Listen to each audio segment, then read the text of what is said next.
Well, hello, welcome wherever you are joining us around the world. Welcome to Riyadh, welcome to Boulevard City, and welcome to the greatest show on earth. The Battle of the Baddest is finally here. The king of heavyweight boxing, the lineal and WBC World Heavyweight Champion, Tyson Fury, takes on the king of heavyweight MMA, the lineal MMA Heavyweight Champion, the man they call the Predator, Francis Ngannou. It's finally here. Today is all about grand arrivals, and on Saturday night, we will be asking the world a question. Who is the baddest man on the planet?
My goodness, what a promo. Have you ever seen a promo like that before? I certainly haven't. And I'll tell you, we're going to have a little walk around here as well. We're in Boulevard City here in Riyadh. It is like something you have never seen before. And I've got Andy Clark here with me. He's on the ground. He couldn't help. He was only here a second ago. He couldn't help but walk around. Andy, what are you up to?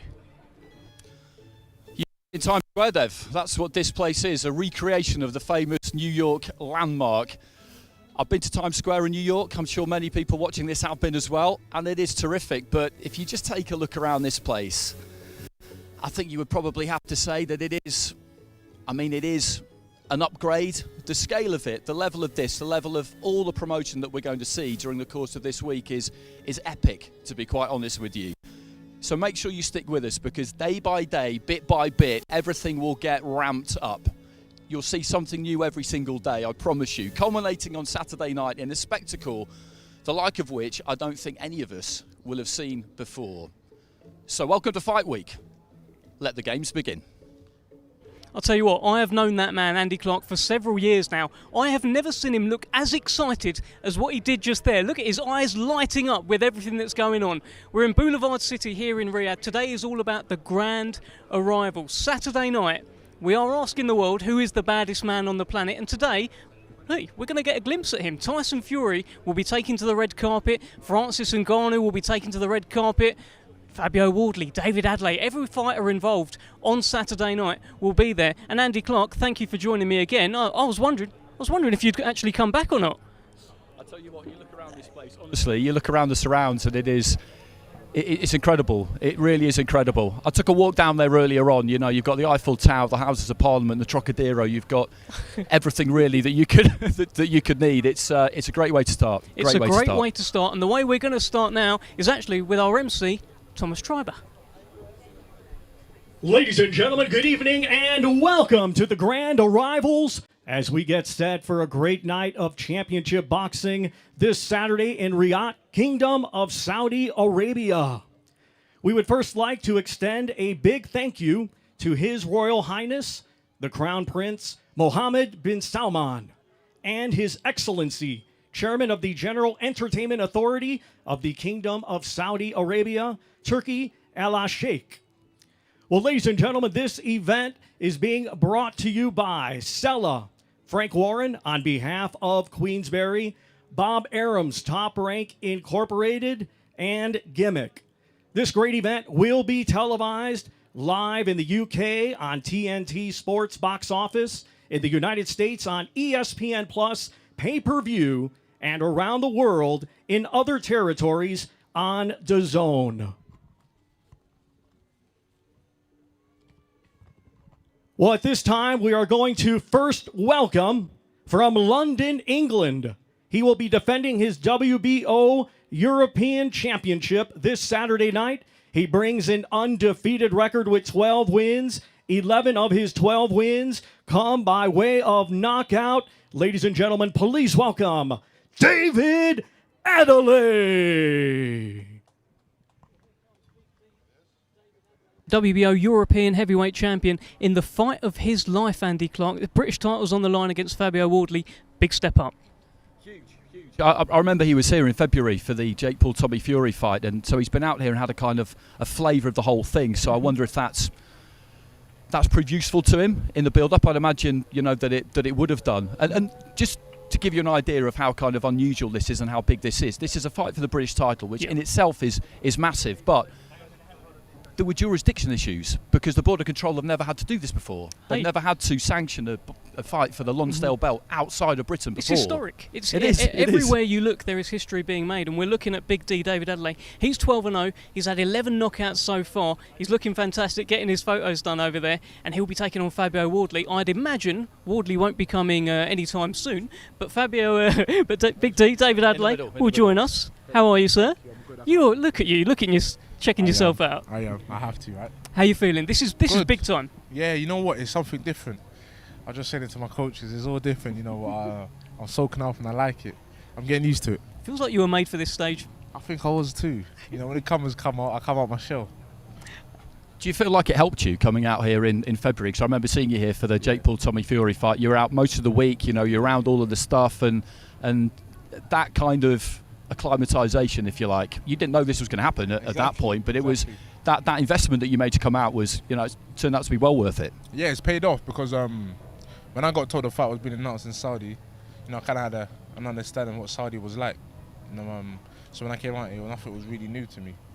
Like you said, I was there fight week beforehand. I was watching everyone else kind of get ready for the fights. I was watching the build-up, and that was my turn. It feels like he's been quite dismissive of you. That's just the vibe that I'm getting. He's the guy that's been to, a bigger stage. He's been in better fights on paper, harder fights. It feels to me like he's dismissing you. Are you getting that feeling from him? Yeah, but it doesn't really matter though, does it? He's still going to have to fight me on fight night, isn't he? Mm-hmm. He says he's been there, he's done that, but on fight night it's a different story. And when you're trading level, it's a different story as well. Something I'm used to doing, so we'll just have to see. You've been calling for this for a while. I know you were irritated when you felt like you were kind of jumped in the queue by Fraser Clark, a fight that ended up not happening, of course, as we know. What is it about Fabio that you feel that you can exploit? Why do you feel that you've got his number? I'm not asking for tactics because you can't tell me that, but when you look into somebody's eyes as a fighter, a lot of the time, particularly you big fellas, sometimes you feel like you see something. Yeah, stylistically it works. It was nothing personal towards him. He had the belt, and as time went on, it started to get a bit more needle in it. But I just know I got his number. I believe in myself. I know what I do behind closed doors. I know what I can do on the big stage, and I know the sort of power these hands possess. So it's only a matter of time when you're hitting somebody with them, they're gonna go over. Listen, so far, you've had a press conference, which was last week. You've had a face-off with Carl Frampton. What's the score heading into the press conference later this week? I don't know. Is that 3-0 to me? Well, hey, where's the third come from? No, because red carpet, press conference, face-off. I'm winning all of them. But at the end of the day, that's not what matters for me. What matters for me is on fight night. Going out there and delivering the goods. And that's all that's on my mind. The other things ain't really on my mind. I'm just a good talker. And I look good on the cameras too. We see it. Look, massive show, massive occasion to be a part of as well. What does it feel like to be part of a Tyson Fury undercard in the Battle of the Baddest? So many eyeballs will be on David Adeleye on Saturday night. Yeah, a lot of people are talking about this fight. But this is what you kind of join the game from when you're a kid. These are dreams to reality. I'm kind of living a dream right now. That's why I take it all in my stride. A lot of people kind of shy away in these moments, but I don't really do that. It's a good thing, not a bad thing. So I just take it in my stride. I enjoy the show. Yeah, I'm loving it right now. It's just, you gotta have fun because, you know, these moments ain't gonna last forever. And at the end of the day, it's all gonna be a memory. So, when does the switch flick with you though? Because it's good to hear you say that you live in the moment and you enjoy these experiences, because that's what a career is all about. You've got an end goal in mind, but how you get there, you know, you don't have as much control over that probably as you would like. At what stage during the week though do you switch into fight mode and block all of that out and just tunnel vision on the one thing? The switch is always ready. We've seen that. We've seen that. The switch is always ready, but you know, and once fight night comes, it's fight night. It's a different ball game. I'm not here. I don't want nobody really talking to me, having normal conversations with me. You know, I'm a different sort of trajectory. You know, I focus on different things. So I say it really kicks in on fight night. But you know, as a fighter man, I'm always ready to, you know, to flick the switch whenever. You know, I'm a funny guy, and then just before sparring, I flick the switch. So it's always changing. Well, keep your finger off it until fight night. Well, look, we can't wait for that flick to switch. Give me a final thing just before we let you go. Right now, look, we're on the Tuesday. What's going to happen on Saturday? Wardley's getting knocked out. Adeleye win.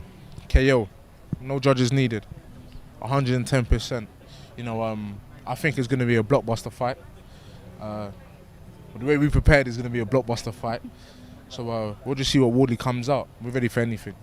Like, literally, anything. All right, thank you so much, David Adeleye. We'll take that mic Pleasure. from you. That's Big D. That's the Good to see you. unbeaten heavyweight sensation, David Adeleye. Look, we're going to go to Thomas Triber shortly. I just want to have a chat with you about Adelaye's demeanour. This is the biggest stage of his life so far. Seems cool, calm, collected, right? He does, and the same will be true of Fabio when we speak to him later on. And that's what interests me about these two particularly, because you've got a pair of fighters here who, relatively inexperienced though they might be, and Fabio of course had practically no amateur background. He had 4 unlicensed fights basically before turning pro. They just look like they belong on a big stage. They have that kind of mentality, and that's key, because you can freeze during fight week, you can get overawed, you can lose the fight during fight week. I've seen it when you've seen one fighter who's not been on such a big stage before step up and face one who has been, or at least on something comparable. And as you alluded to yourself, when you look at their careers, Wardley has been on that higher level than David, but you could see that he's been thirsting to get here, and he's not going to waste this opportunity. You can never guarantee anything as an athlete, particularly the higher you go. All you can really do is prepare as best you can, do the best you can on the night, and then, in a sense, whatever happens, happens, particularly at heavyweight. But what I don't think we will see from him on Saturday, from either of them, is any kind of performance that they will have any cause to regret, because that's the last thing you want if you're either of those two. This kind of opportunity, you need to make sure you perform to your max, and hopefully for you that will be enough. Well, look, the winner of that fight walks away with 4 belts, the coveted Lord Lonsdale belt, the British heavyweight title, which so many fighters love. He'll walk away with that, the winner of this fight. But let's quit that chat for now. We're going to go back to our MC, Thomas Triber. And now we welcome, fighting out of Miami, Florida, USA. He brings a professional record consisting of 12 wins, 3 defeats. 9 of his 12 wins come by way of knockout. Ladies and gentlemen, here is Roberto Duran Jr. Well, here comes Roberto Duran Jr. He's the son of the great, one of the greatest fighters of all time in Roberto Duran. He takes on Jack McGann on Saturday night. A fitting stage for a fitting name, Andy. Yeah, absolutely. You know, he was one of my favourites as a kid, Duran, and when I look back through boxing history, he probably is my number one, to be honest, just because of the kind of character he was, the kind of fights that he was in, the kind of energy that he brought to the sport, the longevity that he had, everything. And, you know, he picked up his defeats as well. You know, he got absolutely iced by Tommy Hearns and managed to come back from that. And he just kept coming and kept coming and kept coming. And in the end, you know, it was a sad, sad day when he finally called it a day. It's not easy for fighters when they've got a father with a massive surname. And we've seen this a lot now. Yeah, particularly over the last few years, we've seen it a lot. Well, let's have a quick chat with the man himself, Robert Duran Jr. How are you, sir? I'm good, thank you. Tell us about this fight on Saturday night. Firstly, what a huge stage for your fight with Jack McGann. Yes, give sir. us your thoughts about it. First of all, you know, I want to say thank you for Saudi Arabia people having me here, you know, for the whole Queensberry promotions to having me here. It's just a big blessing. Mm-hmm. You know, I'm grateful to be here and to be fighting on this undercard. The Tyson Fury undercard is just amazing. Mm-hmm. you know, I'm really cut off for words. It's a really spectacular moment right now. Well, Andy Clark was saying your father, the great Roberto Duran, probably his greatest favourite fighter of all time, Andy. Yeah, probably. I mean, it's not easy carrying that surname, is it? We see it in England recently in the last few years at Eubank, at a Ben, a Hatton, Right. and there's always a big spotlight. I'm curious, how did this fight come about? When did you get the call to be part of this card? I would say I got the call about 2 months ago, a little over 2 months ago. Were you surprised? I was, because after I saw the magnitude of this fight, it's really like, oh my God, it's on a really big stage, you know, that I'm participating on, and it's a blessing, and I'm glad to be here, you know. And also the Warrens, they used to manage me before as well, so this opportunity came to my door just at the right time. And what do you think of Jack McGann then? He's unbeaten as a boxer. He's got a good history in MMA. He's a big hitter. Okay. What do you make of him? You must have done your studying your tape. I don't make too much of it. I'm a fighter. I'm a professional boxer my whole life. You know what I mean? He's coming from MMA to boxing. You know what I mean? So I'm well prepared to fight. You know, I hope he is too. And then we're gonna give everybody a really good show on Saturday night. And for fans who haven't yet seen you box, what can they expect from Robert Duran Jr.? Just a talented fighter, man. You know, I was blessed with skills. I'm going to showcase my skills on Saturday night. That's really all I can say. We cannot wait for it. Thank you so much Thank you for joining having me. us. I'll grab that mic from you. Robert Duran Jr. in action on Saturday night. Let's go back to Thomas Triber. And now let's welcome, fighting out of Las Vegas, Nevada, USA. He brings a professional record consisting of 40 wins, 7 defeats, 1 draw, 28 wins, coming by way of knockout. Here is Carlos Takam.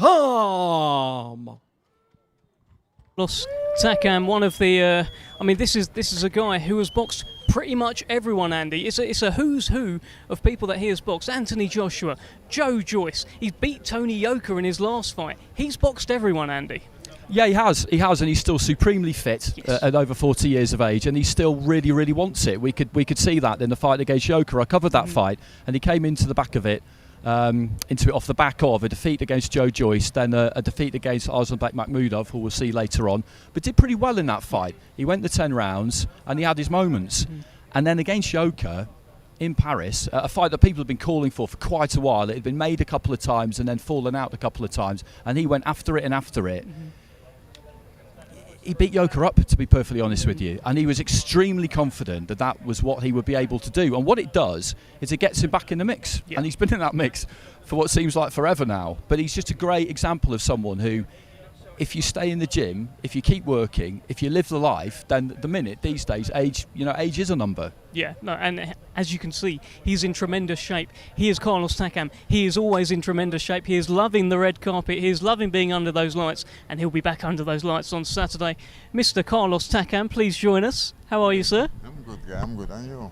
I'm good. Great to see you. Great Big to see fight you for you on Saturday night. Martin Bakole. This is a big, strong guy. Tell me how you're feeling about this fight.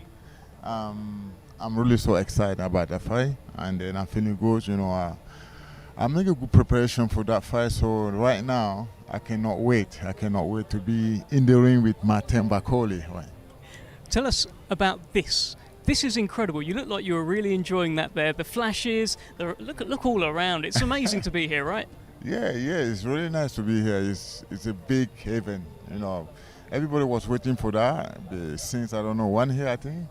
And right now we're here in Saudi for that big event. So I think for this year is a big event here, you know. And then I really think I want to say something.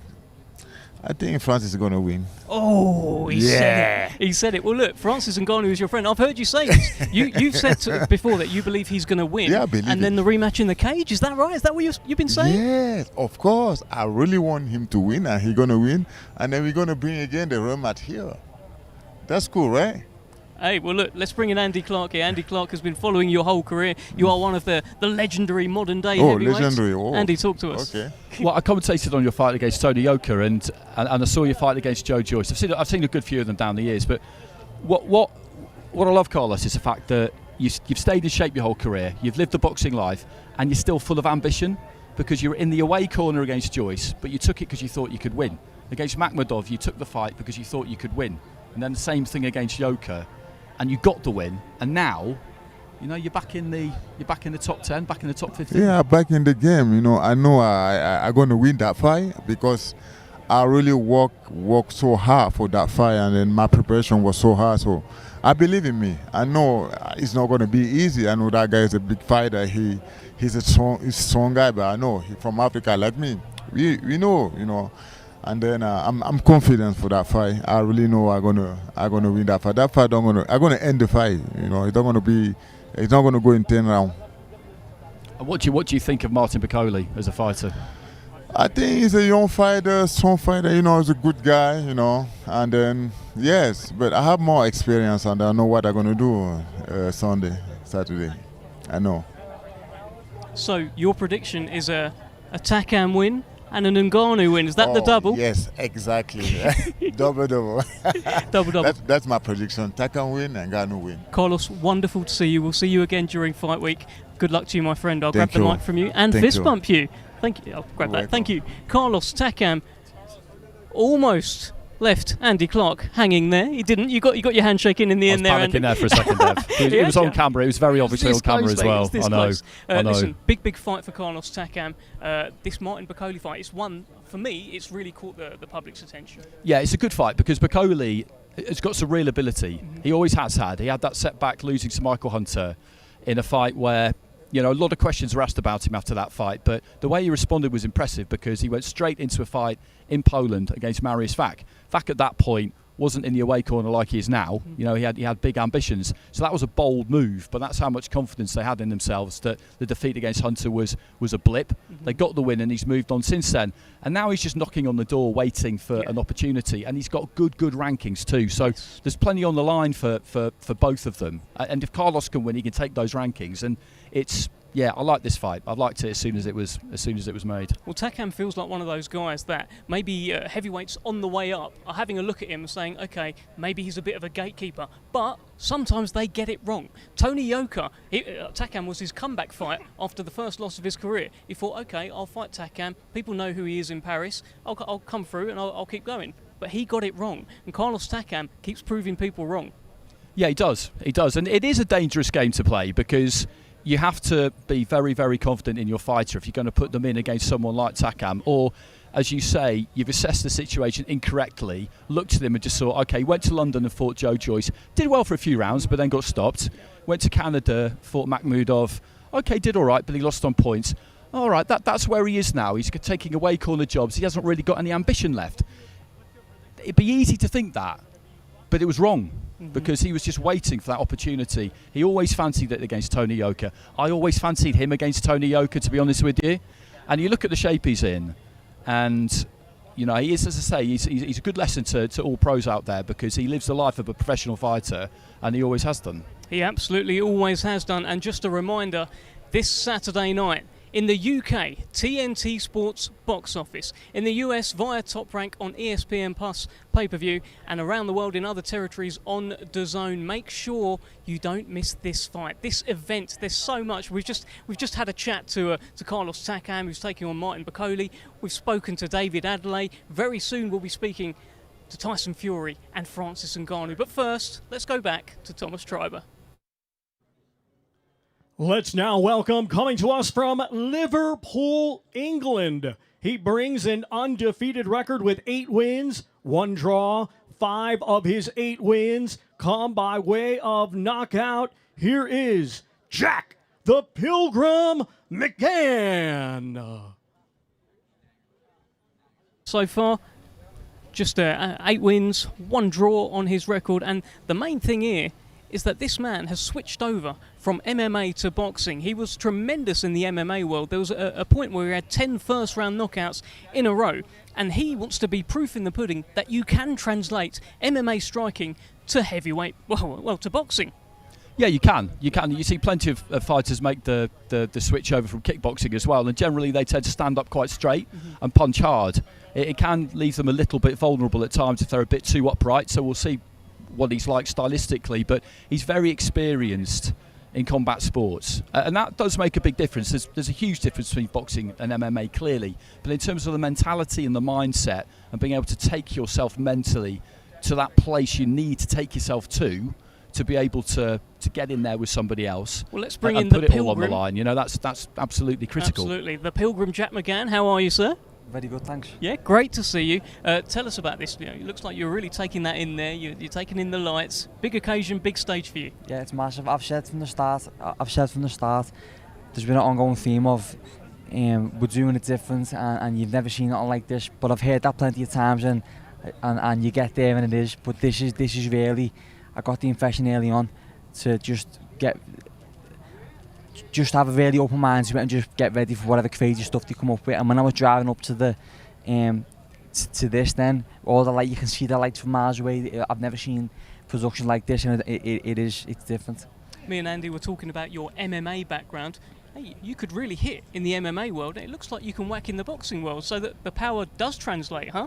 Yeah, I thought that maybe the change of gloves, them few couple of ounces would have made a difference, but I've been doing okay so far. So, just give us an idea of how this came about for you, because what I like about these occasions is sometimes you talk to fighters and you say, okay, where were you when you got the call? You know, where were you when the phone went and you knew you were going to get this opportunity? It was sort of it was an ongoing thing with talking back and forth a lot with my manager Alfie Warren and Spencer Brown, which is a massive part of why I'm on here. But the original thing to get me foot in the door was, you've got an MMA fighter who people say can't box, and I'm sitting here, I'm mandatory for the British. I've got a title, I'm doing well, and I can box, so I can do it. So it translates over. Do you know what I mean? But no, I'm truly grateful, and I understand how lucky I am to be on this card, and I can't wait to put on a performance. And you mentioned that the fact that you're in line to box for that British title. So what better way than to fight over here in front of a lot of people, put on a good performance, get a good win, and then that fight with Sam Antwi will get made sooner rather than later. Yeah, exactly. This is the chance I've been desperate for. My last 4 fights have been, if you look at the fights, they've been as exciting as you can get, and they were made for TV on a big stage. So I've been asking for this, and this is my chance now, and I'm looking to kick the door off and make a statement. Well, because of your background, Jack, because what you're doing currently in boxing, we've got to get your thoughts on the main event. Tyson Fury against Francis Ngannou. Can Francis Ngannou win? Tell us. Of course. For one, it's heavyweight boxing. So they can all punch, anything can happen. And I think a lot of people are overlooking the fact that, Ngannou's never boxed, but he's known that he's going to have a boxing match for, I imagine, a long time now, putting his mind to it. And even though it's not boxing, he's been competing at the highest level in MMA, competition-wise, and he is a monster. So, and I've been saying, with the Usyk deal signed with Fury, and everything's lined up and it's finally all perfect and falling into place, if there was ever a time where everything could go wrong, it could, I don't mean to jinx it, but it could be this. But I think Fury knows that, and that's why he's taken Ngannou fully as serious as he can anyone else. All right, perfect. Jack McGann, we cannot wait for this one. Big fight for you. Congratulations on getting on this stage. We'll see you in the week. Thanks, lads. Nice one. We'll grab that. And just a reminder, I mean, you're looking around here. We are in Boulevard City here in Riyadh, in the Kingdom of Saudi Arabia. Have a look at that. Absolutely unbelievable. I've never seen anything like this before. Andy, listen, you've been covering boxing a long time. This is quite special, Andy. It is. I mean, you just look at those screens, and when you arrive in the city as well, you just see billboards for this everywhere. I was talking to Ziad Al Mayouf, a young Saudi fighter, before we came on air, and he's over in Egypt. He lives in Egypt, and there's billboards for it over there. Oh. Yeah, the promotion of this has been another level. Absolutely unbelievable promotion. Let's go back to our MC, Thomas Treiber.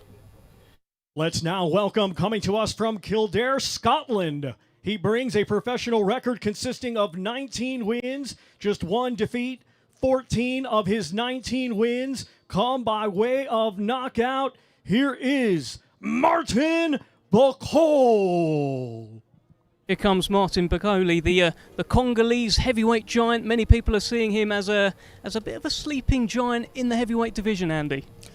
Yeah, because at the minute, he's in that position, unfortunately for him, where he's kind of high risk, low reward. If you're above him in the rankings and he's got something you want, there's no real reason why you would want to fight him. Yeah. So Takam is the kind of guy who's game enough, who will get in the ring with him, because Bakole, with his good rankings, has got something that Carlos needs and wants. So it's a good matchup for that reason. He's a skillful fighter. Billy Nelson, his trainer, they're constantly banging the drum for him, and he's got a really interesting backstory. He's the brother of Ilunga Makabu. Yes. And he is a Congolese prince. He left Congo to pursue a boxing career in South Africa. Firstly, went there, followed his brother there, then has ended up in a small Scottish village, population of 500, and I can confirm he is the only Congolese prince in the village. Wow. Well, great bit of trivia there from Andy Clark. That is why we brought you in, Andy. Here is Martin Bakole. Let's have a chat with the giant himself ahead of the biggest fight of his life. Martin Bakole, great to see you. How are you? I'm good. Tell us how it feels to be here. This is a magnificent stage. I can see you enjoyed it up there as well. Must feel good, huh? I look like I'm in a paradise. So it's the first time to be in Saudi, but I'm surprised by a lot. Well, welcome to paradise. We were just talking, myself and Andy Clark, about how you are maybe one of those high-risk, low-reward kind of fighters, but I guess you can make a real name for yourself on this stage on Saturday. Of course, yeah. This is my show for me. This is not Tyson Fury Ngannou, but this is me. I'm fighting a guy who's got more experience and has got a lot. So I'm going to learn a lot in a Saturday night. But I promise you, I'll stop him or maybe win on a point. Martin Bakole is going to win the fight. Big night for Martin Bakole, Andy. Yeah, very, very. Martin, we were saying, as Dev said, high risk, low reward. You're on a great run.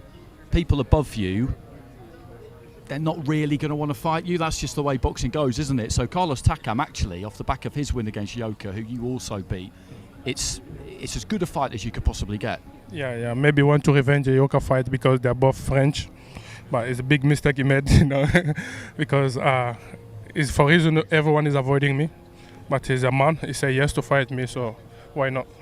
Because everyone is avoiding me, he said yes. I just jump on a chance and keep forward. I've heard you say, Martin, I was watching one of your interviews, you said that you believe that Carlos Takam will retire after this fight. You really think that? Of course, 100%, because he'll get many punches that he never get. That is a show, and watch Martin Bakole against Tony Yoka, and watch Takam. It's too slow. He's got experience, yes, it's tough, but I'll punish him with many punches. Why is this guy so avoided, Andy? I mean, look, he speaks well. He's an absolute monster. I guess he's a bit scary. Yeah, it's the all-round skill set, to be honest with you. I've watched a lot of his fights, and what's really impressive about him is that for a big man, for a heavyweight, he's got fast hands. He varies the angle of attack. He varies up the weight of his punch. I remember seeing him stop Kevin Johnson, who at that point people weren't really stopping him, and the reason he did it was volume. He'd switch the angle, switch the mode of attack.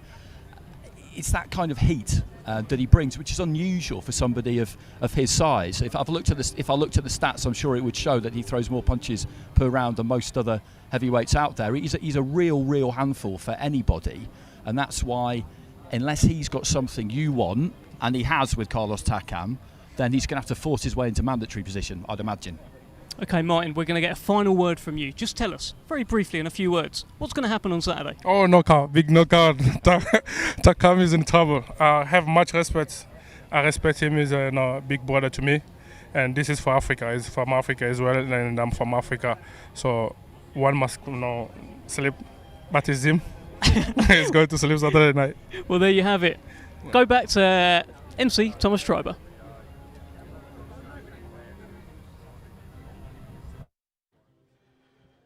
Let's now welcome from Chatham, Kent, England. He had a stellar amateur career, and now as a professional is undefeated with 5 wins. 3 of his 5 wins coming by way of knockout. Here is Moses Itauma. 18-year-old who is lighting up the heavyweight scene right now. He's got the whole world in his hands. World amateur champion, unbeaten as an amateur and as a professional, Andy. Yeah, he's made a good start. We've been aware of him for a while. if you follow amateur boxing, he went to the Europeans and won gold, European youths, and stopped everybody in the first round. Went to the World Championships, the youths in Alicante last year, and same thing. I think one opponent managed to go the 3 rounds with him. Everybody else didn't hear the final bell, and everyone was after him, signature-wise. Absolutely everyone. But Queensberry had been on his trail for a bit longer than others. Yeah. You know, they do a very, very good job of looking closely at the amateurs that are coming through. Not just at senior level, not just waiting for the Olympics and see who wins medals. It's something that Frank's always, you know, put a lot of time and energy into. Top rank as well. They're both well known for it, and it's, you know, it reaps dividends. And he's a great example because, like I say, everybody wanted him. And when you watch him fight, he's been in with some tough guys already. 3 knockouts in 5, which is great because it means he's been taking a few rounds, and they've matched him tough. You know, they've matched him with some serious operators. Here is the man himself. And look, the last time I saw you, when you brought that guy onto that lovely long left uppercut, that was not too bad, wasn't it? That was terrific. That was absolutely terrific. That's why I need more performances like that. Like obviously, like I'm on a big platform and showcase good time to showcase my skills. How does it feel to be here? You've been in Riyadh for a few days now. Look at this event. Look at all these lights. Look at all these cameras. Look at how many people are here. How's it feel? No, I'm surprised, man. Listen, it feels good, but listen, whether I'm boxing at the York or Wembley Arena or Riyadh, it's at the end of the day, you go in there and do the same job. You go in there, square circle, and you fight. So listen, it's a good opportunity for to showcase my skills, but that's what I got to do. I got to showcase my skills. Let nothing outside the ring.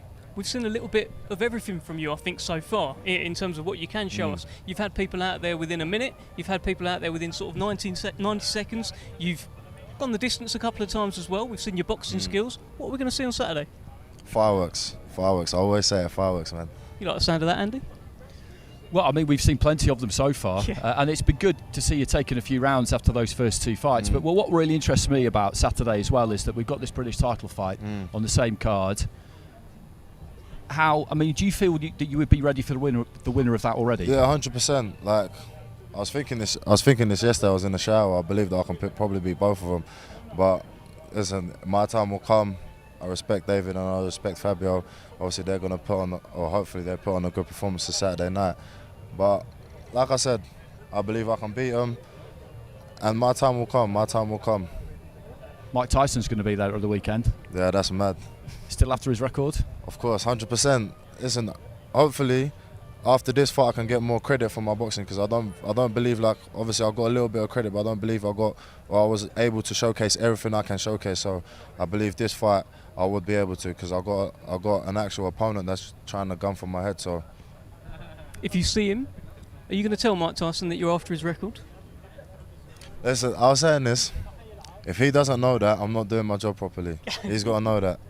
Well, look, the fans have got the chance to really find out more about Moses Itauma on Saturday 100%. night. You want fireworks. Are you really after that explosive knockout and sort of beat your chest and say, I'm Moses Itauma? Of course. I'll look for that every fight. If there's not one fight that I haven't looked for that. Listen, whether it comes, it comes. If it don't, it don't. As long as I'm putting a good performance on. What are your thoughts on the main event? Because, you know, we're all boxing guys, us three, and we probably struggle to see how Ngannou is going to be able to land that massive right on Tyson Fury, because, you know, hitting it, having a big punch is one thing, landing it against someone like him is another. Yeah, do you know what it is? Like, anyone that's done boxing themselves and they come against, like, you can have had 1,000 fights, but if you come against someone that's game, doesn't matter what you do, it's like, it's a struggle. So whether you don't know whether the shots are coming from left, right, centre, listen, I don't write any man off. If he's got a will, then he's got a chance. Listen, Moses, you have sparred like everyone, right? You've sparred Joe Joyce, countless rounds, Anthony Joshua, Daniel Dubois. I think the one guy you haven't sparred is Tyson Fury. Do you think you'll get that call quite soon, considering? I was literally in the waiting area. They literally just said they said they're going to call me up after this fight. But listen, I'm not worried about that. I just want to put on a good performance Saturday night. Fantastic. Moses, brilliant speaking to you. We'll speak to you again in the week. Well done. Just thank you. Drop your mic back there. Drop that mic. Oh, there you go. Gently done. I'll tell you, there won't be anything gentle about what he does on Saturday night from what I'm hearing. Let's go back to our MC, Thomas Treiber.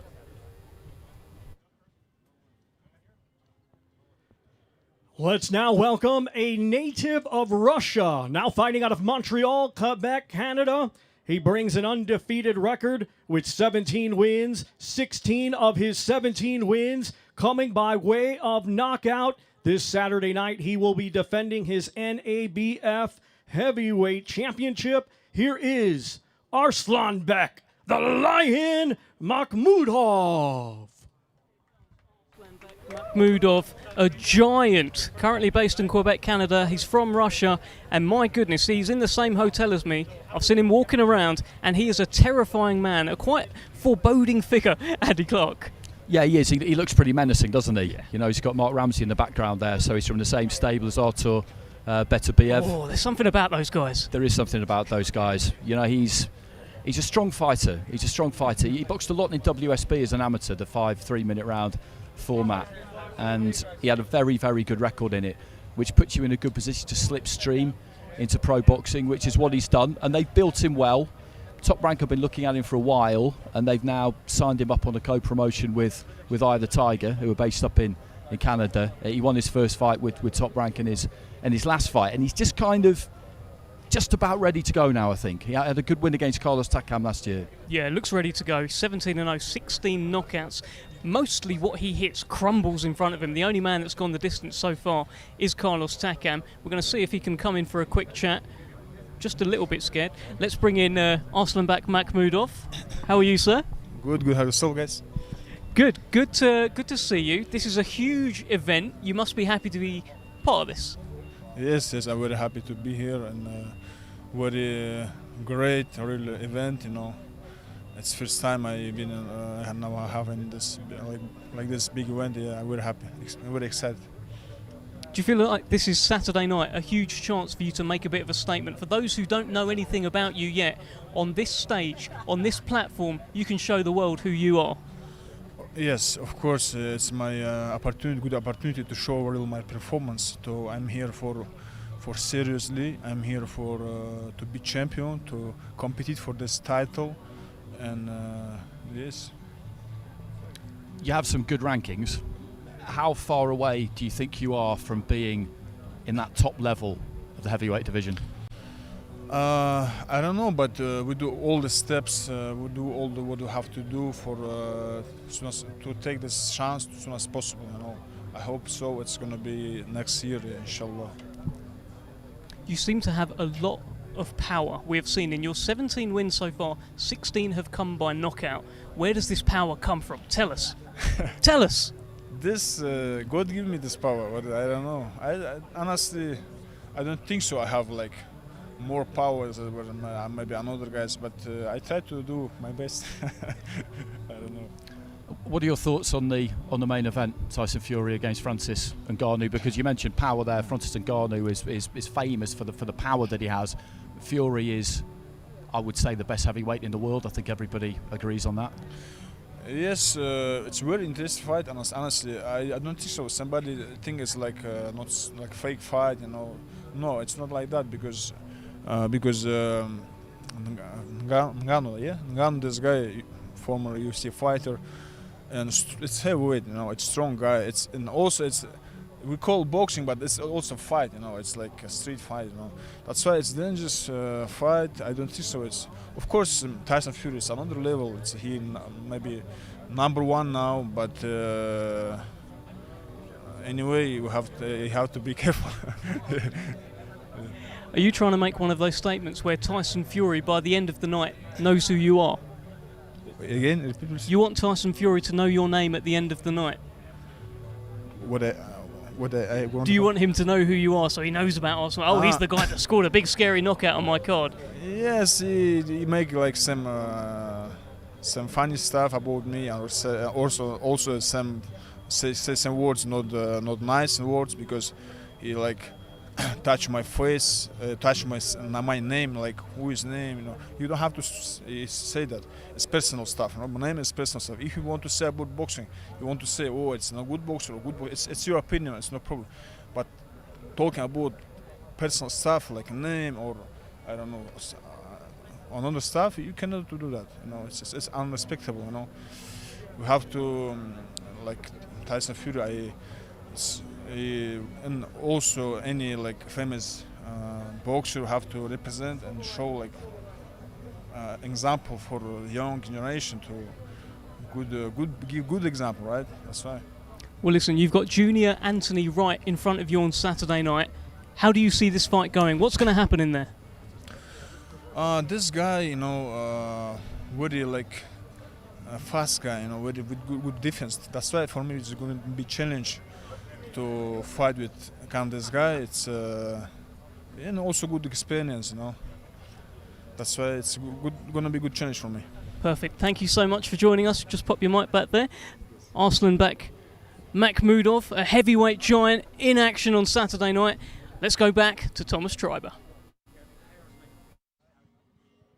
Let's now welcome, coming to us from Evanston, Illinois, USA. He brings a professional record consisting of 20 wins, 4 defeats, 1 draw. 17 of his 20 wins come by way of knockout. Here is Junior, the Hurricane, Anthony Wright. Makhmudov, this is the man who will be standing in his way on Saturday night. Junior Anthony Wright has the assignment of trying to take down Arslanbek Makhmudov, Andy. Yes, and it's going to be difficult, and he will know that. He's a pretty experienced fighter, got to a good level at cruiserweight, boxed for a world title against Babet Shumanov at cruiserweight, tangled with Rakhim Chekiev as well. So he's done some travelling. He's not just boxed in the United States, been up at heavyweight for his last 5 fights or so. So he'll be aware of the scale of the task, but as I say, he is an experienced guy, and a good performance, win, lose or draw, and it can increase your stock. It can do a lot for you. Well, that's what can happen in heavyweight boxing. Sometimes it's not always about like, oh, you have to win. If you lose well, you can be in the mix for the next guy. It was quite funny just watching him walk past Makhmudov, having to sort of look up at him as well. There is a bit of a size difference there. I think Junior Anthony Wright, as you said, did most of his work at cruiserweight, so it is quite a tall task. Yeah, it is, and with somebody like Makhmudov, who's got the skill set to be able to impose it, it's going to be a difficult night for him. But as Makhmudov himself said, in boxing, you can never take your eye off the ball. Mm-hmm. Everybody is capable of delivering a big punch at heavyweight, and if you get hit with one that you don't see, you're not braced for it, then anybody can go down, and that's exactly what you always have to believe. Well, here he is, Junior Anthony Wright. Great to see you. How are you, sir? Doing well. How you doing? I'm doing very well. Big fight. That's the man that you are fighting on Saturday night. Arslanbek Makhmudov. He seems to be a wrecking ball, wrecking everyone. Tell us how you're feeling. I feel great, man. I want to thank everybody for this opportunity, man. First and foremost, I would like to thank RDR, Rodney Rice Promotions, for putting me in this position, giving me this opportunity, and Team All Business, Rashad Brown, Sean Murray, Dave Harden Sr., and my strength and conditioning coach, Kenny. I want to thank all those people and Loyal Boys, Keith and Dev, for coming out as well, and everything in preparation for this fight. I appreciate everything. Tell us how you're going to win this fight on Saturday. Give us a hint. Come on. Well, I'm coming straight for him, just like how he's coming for me. I'm coming at him, man. I take nothing from my opponent. He's very game. He's dangerous, but I just got that mindset to come straight forward and get the job done. One of the things that's so great about boxing, Junior, is that you never know what's around the corner, do you? Because I was looking at your record today. Your last fight was at a hotel, I think, out by the airport in Philadelphia. Small show, and now, as you left the ring that night, you can't have imagined that you were going to end up here, but here you are. Yes, I am. It was a surprise because, like I said before, everything happens really, really fast, and you just don't know when these opportunities are going to come. But like they say, stay ready so you don't have to get ready. Go ahead. Have you seen weaknesses in Makhmudov? He's been extended the distance only once in his career. Carlos Takam was able to take him 10 rounds. Did you see anything in that fight to give you kind of, I could do that, I could do this, I could do that? Honestly, his fundamentals aren't that bad. He's pretty good all around. I can't really explore whether or not I see any weaknesses. You know how the game goes, but so far he's a powerful guy, got a tremendous right hand, and his fundamentals are pretty good. So I can't really say whether or not I see any weaknesses. I'm gonna try to expose that the night of the fight. Tell us how you feel about the main event, Tyson Fury against Francis Ngannou. Francis Ngannou, I guess he's got to land that punch, right?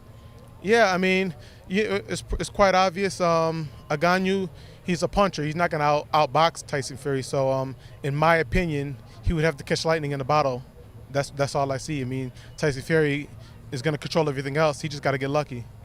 That is the key right there, isn't it? Because being able to land on someone like Tyson Fury is very, very difficult, and you're going to have to hit him with one that he doesn't see, because he's been hit very hard by Deontay Wilder, but he was able to see it and brace himself for it. So it's a tall order for Ngannou, isn't it, to be able to land one on Fury that he's not in a position to soak up. Yeah, it's going to be hard because even like Deontay Wilder, you know, he's very unpredictable. Sometimes he fights like he doesn't even know when he's going to throw the punches. And to catch Tyson Fury with them kind of punches and still get up, it's going to be hard. I mean, Tyson Fury, he's got a tremendous chin, and if Deontay Wilder can't do it with his unpredictability, nobody can. That's just the way I see it, and especially not this guy. Granted, I think he's a harder puncher because he puts his weight behind his punches, and Deontay Wilder's kind of wiry. So it's going to be a tough one because I think Tyson Fury is going to see everything coming. That's just my opinion. But you say about the unpredictable nature. Obviously, Deontay Wilder, despite him being a bit unorthodox, he was still an Olympic bronze medalist. He still had to do stuff. This guy, Francis Ngannou, no one really knows what to expect. Is that quite hard to prepare for? No, because he's too predictable. That's just my opinion. I like Ngannou, and I wish him all the well, but in a situation like that, he's just too predictable. That's just my opinion because of all the muscles. But you know, he could surprise everyone, and he could catch Tyson Fury. It could definitely happen. All right, thank you so much for joining us, Junior Anthony Wright. Not a problem. Just drop your mic there for us. And quick reminder where we are. We are here in Boulevard City in Riyadh. Absolutely incredible. Look at the lights. Absolutely unbelievable. Just beautiful. And we are at the grand arrivals to begin an epic fight week. The Battle of the Baddest. On Saturday night, we will find out who the baddest man on the planet is. But now we're going to cross over to quite a bad man himself, Thomas Treiber. Our grand arrivals continue. Let's welcome, coming to us from South Auckland, New Zealand. He brings a professional record consisting of 32 wins, 3 defeats. 22 of his 32 wins come by way of knockout. Please welcome the former WBO world champion, Joseph Parker. He is really feeling himself. Back in action, back on a bit of a winning trail. The last time we really saw him in a big fight was against Joe Joyce, an epic fight in which he gave it his all, came up short that night, but he's rebuilding. He's still young, Andy, and he still wants to become a world heavyweight champion again. Yeah, again, he's got ambition, you know, and that's what it's all about, because you look at the career that he's had. He's made good money. He had 2 pay-per-view fights back-to-back in the UK a few years ago. He had Anthony Joshua, and then he went straight in his next fight against Dillian Whyte. You know, he's a clever guy. I don't think he's, you know, overly extravagant, and he would have wasted all of that money that he's made. I think he's set himself up very well. So the reason he's still here doing this is because he wants to be. Yeah. And that's absolutely key. It's because he feels like he can win another title. His last performance, so the performance I saw against Jack Massey, was maybe a little bit flat, but he was on a bit of a hiding to nothing in that fight, to be honest, because Massey, stepping up from cruiserweight to heavyweight, he was expected to blow him away, Joseph, and if he didn't, then he was going to get criticised. But Massey's a good fighter with some good fundamentals. He wasn't too expansive. You know, going the distance was a win for him. So I think it was probably a bit of a frustrating night for him in the end. But I was just saying, Joe, that the fight against Jack Massey was one of those ones where you couldn't really win in a way. Obviously, you did win, but you know what I mean by that, because people expected you to knock him out and knock him out early because he stepped up from cruiserweight. But he was a guy with some good technique and some good fundamentals, you know, and he made you work very hard. Listen, he came in prepared, and he came in ready, and he did a lot of moving. And people did expect me to go out there and smash him and get him out of there. But when you have a tough competitor like Jack Massey, it was quite hard to get him out of there. So, but I've adjusted a few things in camp. I've done a lot of work, more work with Andy, more work with George, and coming into this fight, I feel great. Listen, I feel very good. In your career, Joe, you've seen a lot. You've seen it all. You've been at the top of the mountain. You've been a world heavyweight champion. You've seen bright lights. What are you seeing here tonight? This is quite incredible, isn't it? This is incredible. I think just being on the card is amazing, you know, and to put we've worked very hard, so I'm looking forward to putting it all on display. But this is incredible. Like, I think everyone that's in attendance is going to be amazed. Like, this is amazing what they've done for this, and I'm just very grateful to be here.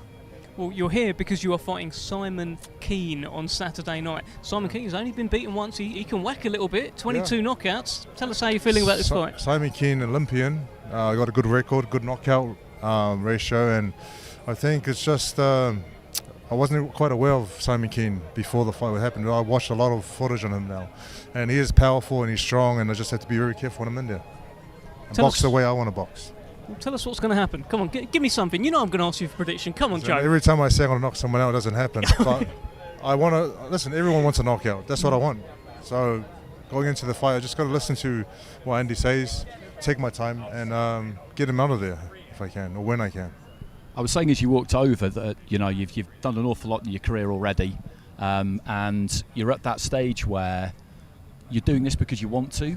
You made good money in your career, and you're probably, you're a shrewd guy. I'm sure you've set yourself up, but it's because you've still got ambition to achieve in the sport that you're still here. My ambition for what I can achieve in the sport is high, and there's been a lot of adjustments, and like along the journey you have to change this and change that, and I feel like I've got it.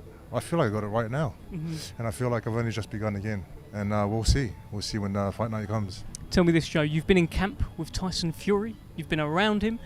We saw him probably, publicly a few weeks ago at that launch press conference. He didn't look in amazing shape, but now we're seeing him now. He looks in great shape. What have you guys been doing in there? Listen, Tyson's got Sugar Hill here. He's got George Lockhart. He's got Andy Lee, and he's got myself. And I think together as a team, we've put in some great work.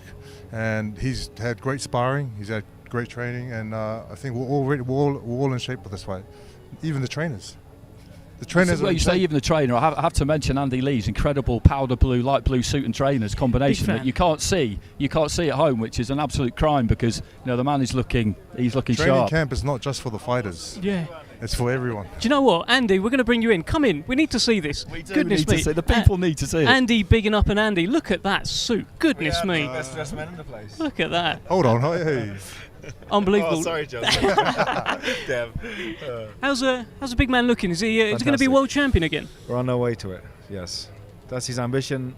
Since we met, that's been our goal, and we're very, very close to it now. How do you feel about this Simon Kean fella? Big hitter. Big hitter, big strong, good fundamentals, European style. Even though he's from Canada, an Olympian, so he's got some pedigree about him. But Joe's just a class above, I think, and from the work we've been doing, the improvements he's made, I'm excited to show you what he's done. All right, look, we can't wait for it. We've thoroughly enjoyed looking at that suit. Yeah. We've thoroughly enjoyed talking to you, Mr. Joe Parker. Thank you very much. Joe, Andy, thank you. Andy, you stay, and we're going to go back to our MC, Thomas Treiber.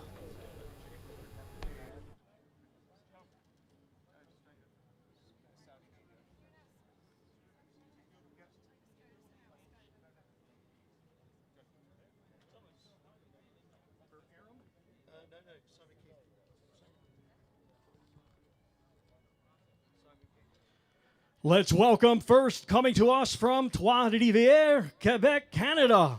His professional record, 23 wins, just one defeat. 22 of his 23 wins come by way of knockout. Here is Simon the Grizzly Kean. That was quite an intense shot from our cameraman. It felt like he was staring right through me there, Simon Kean. Andy Lee's come to have a look at this screen as well. There's something about this fella. He's got a walk about him. He's got a swag about him. And again, just like with Makhmudov, I'm a little bit scared, Andy.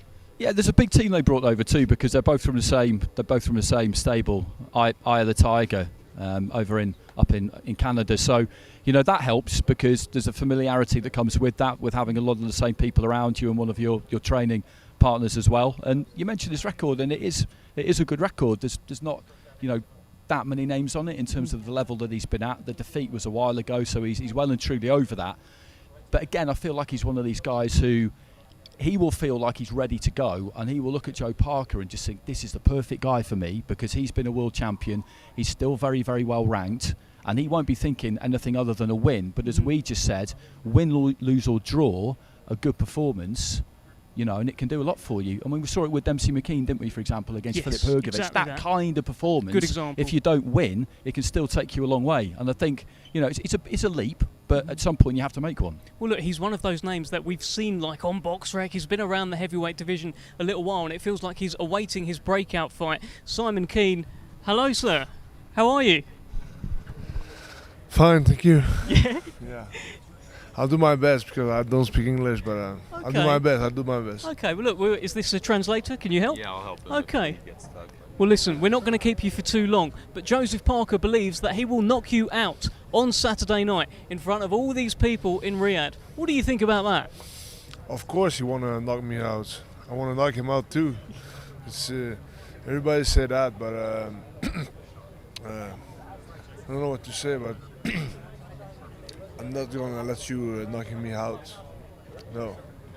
Well, listen, only Joe Joyce has been able to actually stop him. He's still a man who wants to become world heavyweight champion again. He's got big ambitions. What are your ambitions in the sport right now, Simon Kean? My ambition, first of all, I want to beat Joseph Parker. It's my only that thing. I think only that win, and after that, I'm looking for what's going to happen. Listen, what we're going to ask you to do... Step by step. So we got a big fights coming up. So I'm focused on that. We had a great training camp. So I believe in myself. I never stop believing. Let's go. Well, listen, you sound like you believe in yourself. You look in tremendous shape. We're going to ask you to do one thing. We want you to send a message to Joseph Parker. What do you want to tell him? Hey, Joseph. I'm not hungry. I'm starving. Well, there we go. You're not hungry, you're starving. Thank you so much. All right, thank you. Thank you, Simon Kean. There's a starving Simon Kean taking on Joseph Parker on Saturday night. Let's go back to our MC, who isn't starving. I saw him eating a bag of crisps. Thomas Schreiber.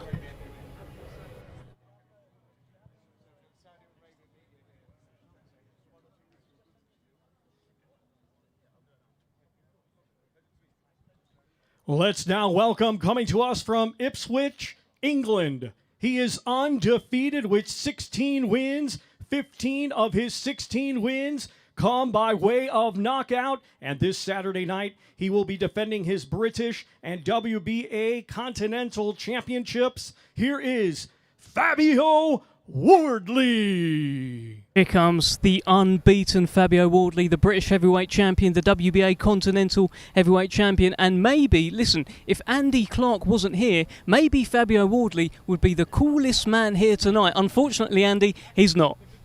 It's just his bad luck, isn't it? What can I say? What can I say? But Fabio's one of these guys who I picked up his career from an early stage, working on it, covering it, when he started boxing on Sky when he was 3-4 fights in. And what you realised about him straight away was that he was one of these people who just gets it, the whole thing. The fact that you need to market yourself, the fact that you need to have something to say, that you need to keep your eye on your own career and as much as you can drive it yourself. He would want to be on board with every decision that's made about everything that he does.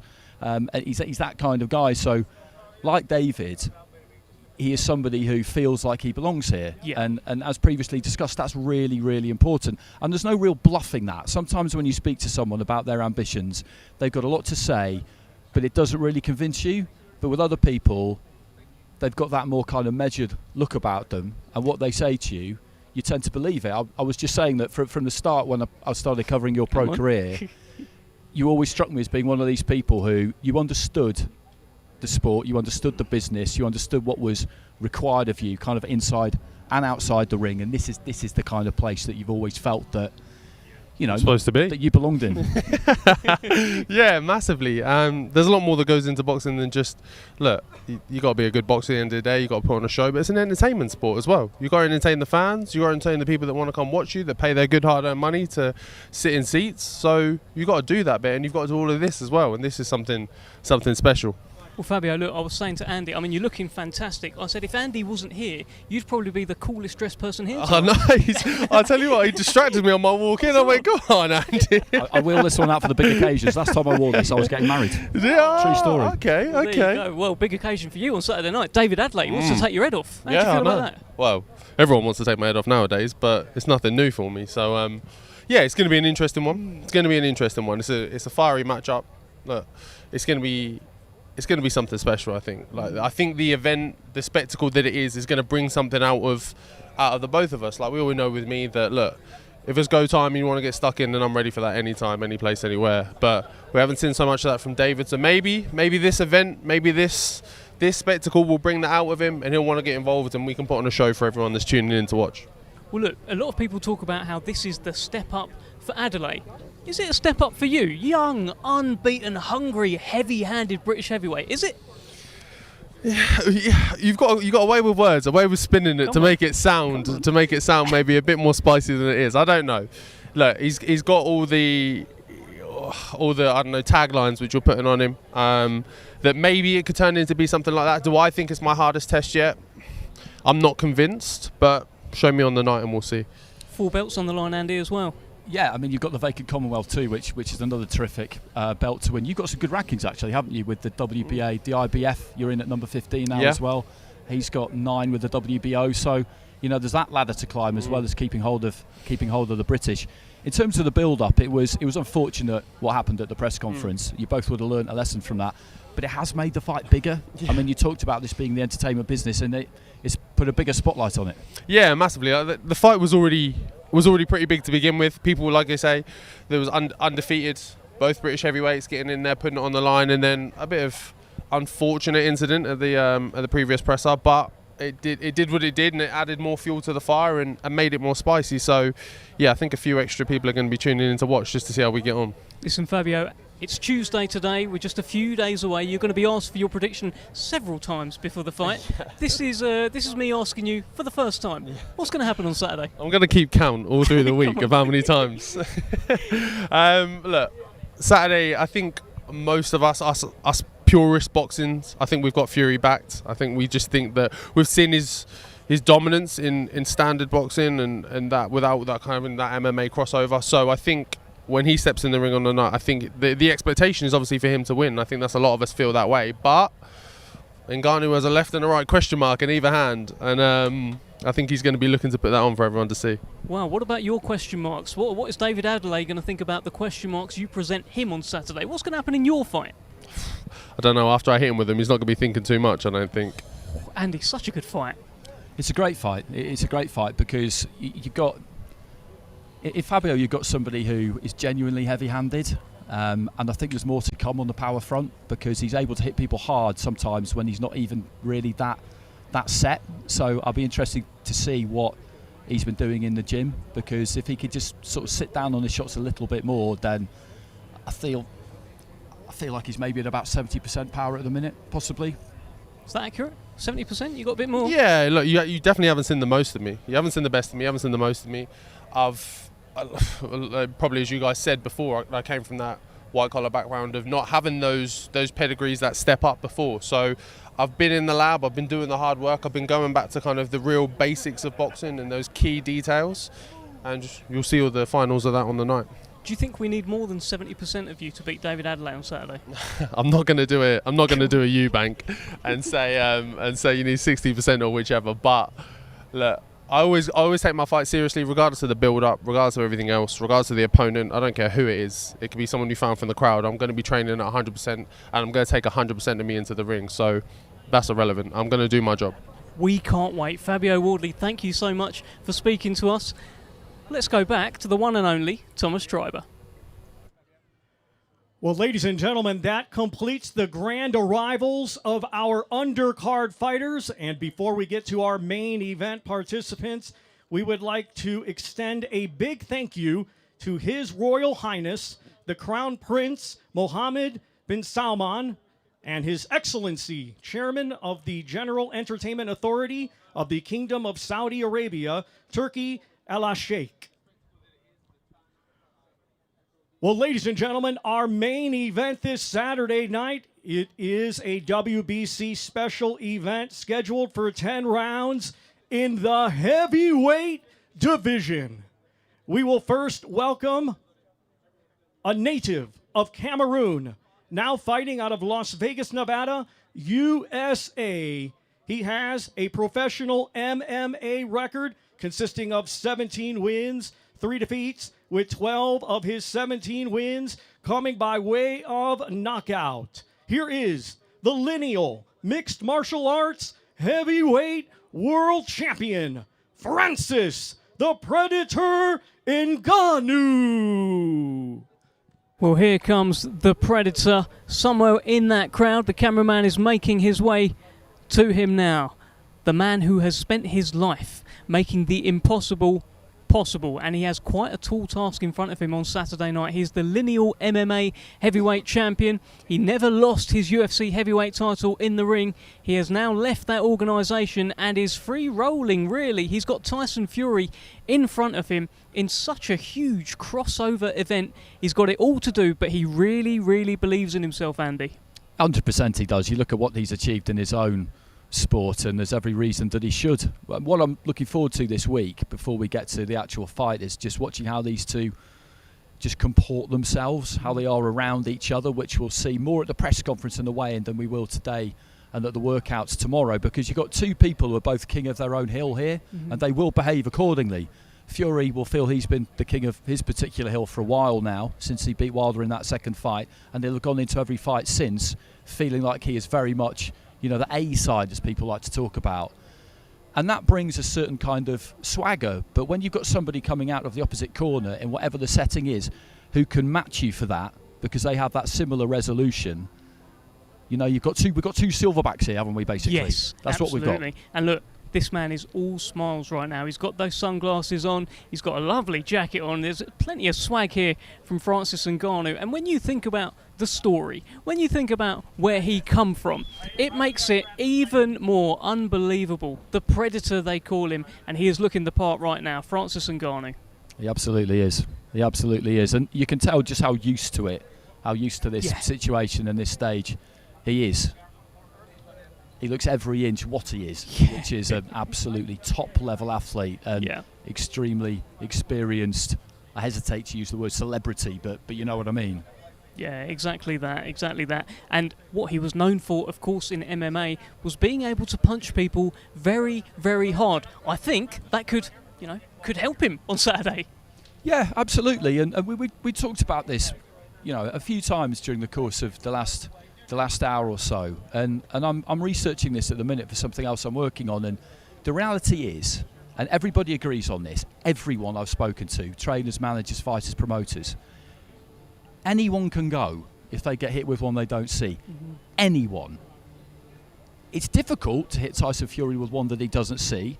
I'm not going to make any pretense about that. That's going to be a hard thing to pull off, but if he somehow can do it, then he punches hard enough that Fury will be in serious trouble. Yeah, absolutely that. Look, the way Tyson Fury keeps describing it, he says, listen, if I go down the pub and I pick a fight with someone and they land one, it's still going to hurt me. I'm still going to be in trouble, let alone a killer like Francis Ngannou, who punches people in the head for a living and tends to render them unconscious. Yeah, I think sometimes people can underestimate, strangely, what it is that they're actually doing in there. Because if you go to boxing a lot and you see it live, then you hear and feel almost the punches land. And it takes it to a new kind of dimension, a new kind of level. If you're more used to watching it on TV, then I think maybe you don't really get that perception of the incredibly serious nature of their business. If he lands his right hand on someone, they've got a problem. It's as simple as that, really. Francis, wonderful to see you. Good to see you, Dave. Look around. Yes, this time you did remember. You remembered my name. It's Dave. Great to see you. Amazing occasion. Can you believe it? Pinch yourself. Can you believe it? I can't believe it. Walking from there, I was looking at it. I'm like, damn, the boy has made it. I mean, I don't know what's the limit, to really know that you made it, but I think I have made it. I believe that I think we have made it because it's two of us on the poster, and then it's arguably both of us complete each other in this case. I think so. Look, I understand you've brought over a lot of your family as well. They are here to witness what you are doing. Have you brought your mother over as well? Is that right? Yeah, she's been here for 2 weeks already. Wow. She's not here right now. She's at the game because she's going to meet Cristiano Ronaldo. Oh, wow. Your friend Cristiano Ronaldo? Yeah. It's my boy. Yeah, look at that. That's that Ronaldo gave you that watch, didn't he? Yeah. So tell us, Andy, I mean, big task ahead of him on Saturday night. Most of the boxing world are writing him off. What do you think? I'm curious to know how's training gone? How have you gone about trying to kind of replicate what Fury will do? Well, I didn't try to replicate what Fury would do. I was trying to install my own rules, how I go. You know, I'm not going there to play Fury game, but I'm going there to play my own game. So my training was based on like me, how I gonna fight to win Fury, and that's what me and my coaches we work on it. And he went well, tough, but he went well. We started earlier because I'm aware of my lack of experience in this sport, in boxing.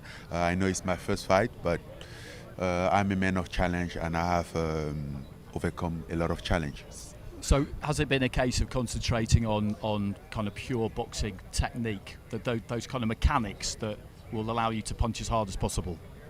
Yes. I mean, this entire time I was focused on boxing. The good thing is that I have some basis, some fundamental of boxing. Even before MMA, I did amateur boxing for a little bit, even before discover MMA. So coming back into it, of course, over the time,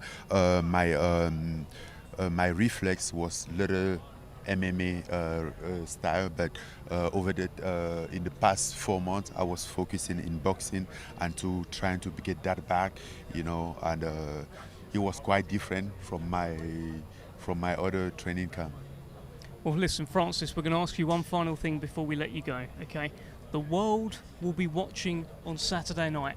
Everyone will be watching. What will they say about Francis Ngannou after this fight? They will say Francis Ngannou is the damn man. Baddest man on the planet? Hey, we are the baddest man on the planet. You know, like, okay, this is the idea. Before everything, before the fight happened, and then after everything, anything that could happen on Saturday night, there are two, right? We are already number two baddest man on the planet, just aiming for the first spot. So if you win, would you then say, okay, well, I've been Tyson Fury, so I want to come back here in December and fight Alexander Usyk? Alexander Usyk, I think if I win, which is what I would like to have. If Tyson win, I would like him to give me a rematch, and I think if I win, I will give him a rematch. And I think, honestly, I think Tyson Fury is by far the best match for me than Alexander Usyk. All right, we can't wait. I've been working on waiting for Tyson Fury for 4 years, and at the time I didn't have any knowledge about Alexander Usyk. So when comes the moment, I'm on Tyson Fury. He's the guy. Thank you so much, Francis. We're going to let you go. We'll speak to you so many more times this week. Thank you, sir. We'll speak to you very soon. Appreciate you. Just drop your mic there. That is Francis Ngannou. Look at the size of him. The Predator.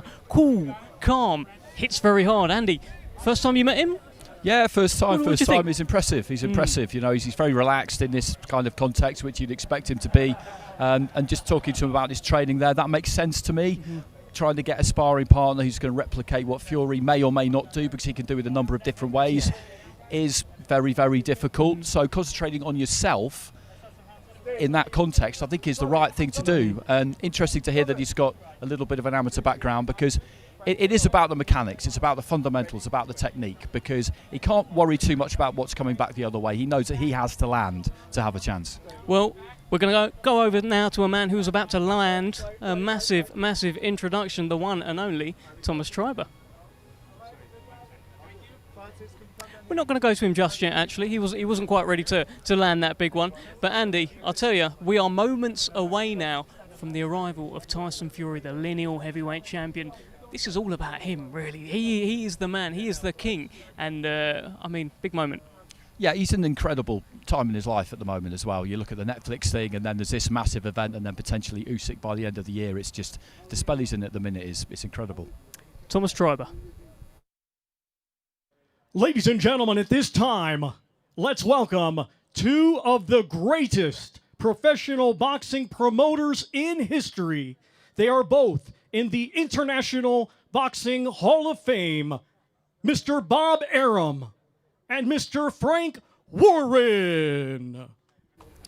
All right, well, look at this. I'll tell you, you know you've got a massive, massive event when you've got not one, but two Hall of Fame boxing promoters in town to promote it, to bang the drum, and they are really making things happen for Tyson Fury. Frank Warren and Bob Arum there, Andy.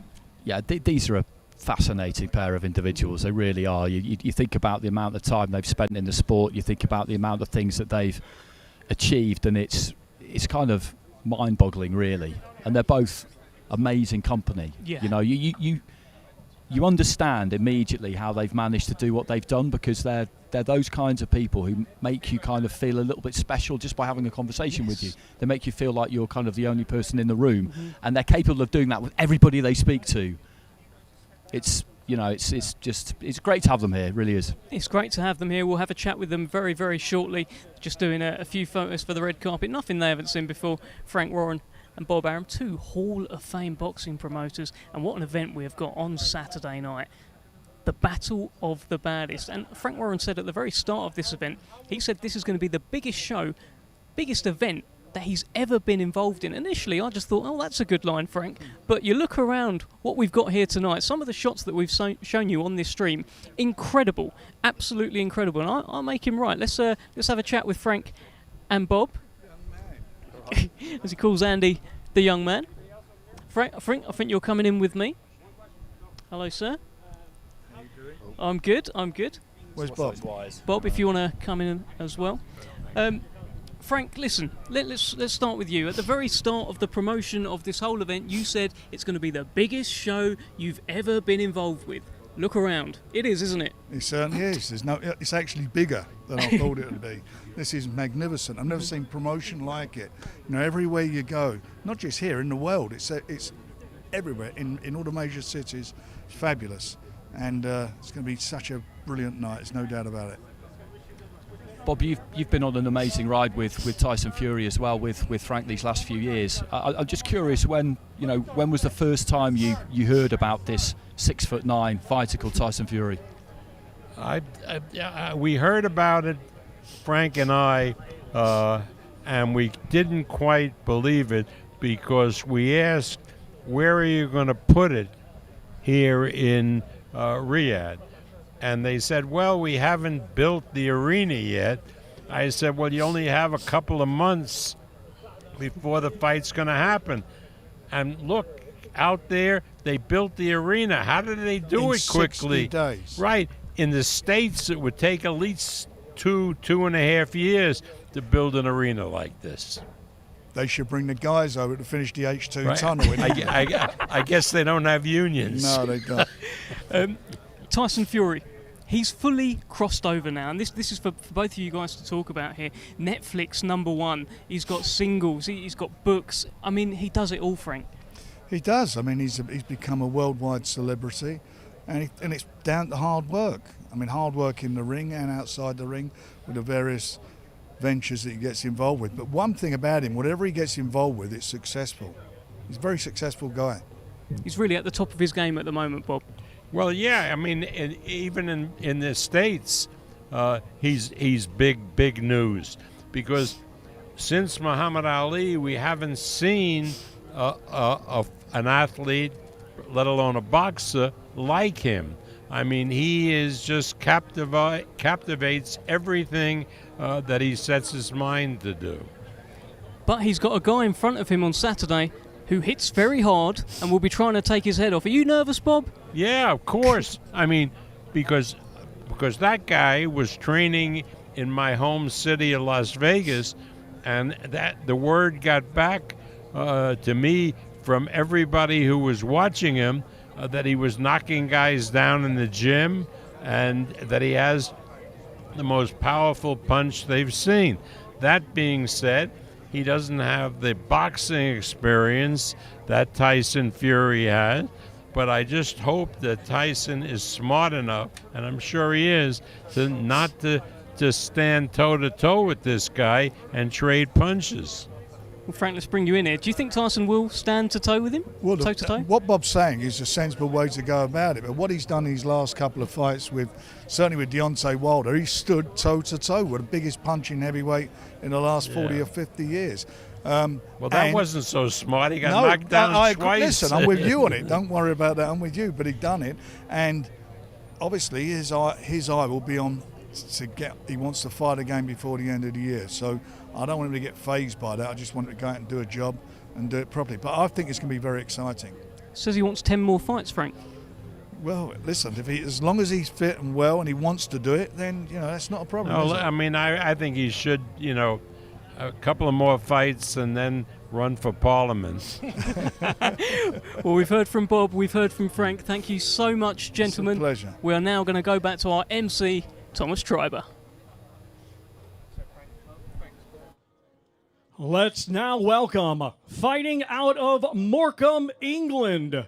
He brings an undefeated professional record with 33 wins, 1 draw. 24 of his 33 wins come by way of knockout. He is the lineal boxing heavyweight world champion and the reigning WBC heavyweight champion of the world, known as the Gypsy King, Tyson Fury!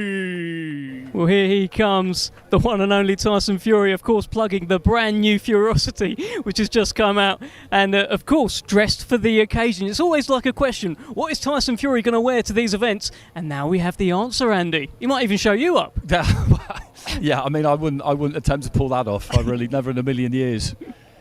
But it's just good to see him. It's always good to see him, isn't it? Because he brings an awful lot to this sport. And I remember me and you spoke to him a few days before his fight with Derek Chisora last year, when he came back after a brief retirement, and he basically said, didn't he, that he tried retirement and it scared him because he didn't have the routine, the focus, the adrenaline, the ambition, everything that you can think of that boxing brings him, and he knows that he can't really replace it, and he wants to keep doing this for as long as he feels that he's able to do it, and that is good news for the sport. For the sport of boxing, absolutely no question about that. Absolutely. Well, look, he can certainly do it at the moment. He's certainly very able doing it. Nobody has cracked the code yet of Tyson Fury, unbeaten lineal and WBC World Heavyweight Champion, and perhaps, the snazziest dresser in boxing as well. There's always a nice surprise from Tyson Fury as he soaks in the lights that he's oh so used to now. Yeah, he is. Absolutely. And it's taken a while, for things to materialise for him this year. When this fight was announced, people were wondering what was going on really, but they knew, I think at that point, that there was a bigger plan in the background, that things could happen off the back of it. Obviously, if things go as he expects them to on Saturday, then we expect to see him back here against Alexander Usyk on December the 23rd, which would be 2 absolutely colossal events within the space of 8 or 9 weeks, which is just not what you ever normally see, and that again is great for the sport, because we've seen some big fights this year. Everybody's been looking at the heavyweight division and saying that the heavyweight division is letting us down, but if by the end of the year we get what we've all been waiting for, then we can no longer say that. Well, let's bring in the man himself, the one and only Tyson Fury. How are you, sir? Look at me. I'm a specimen of a man. We were wondering what you were going to wear. You're even showing Andy up. I'm ready to rock and roll, son.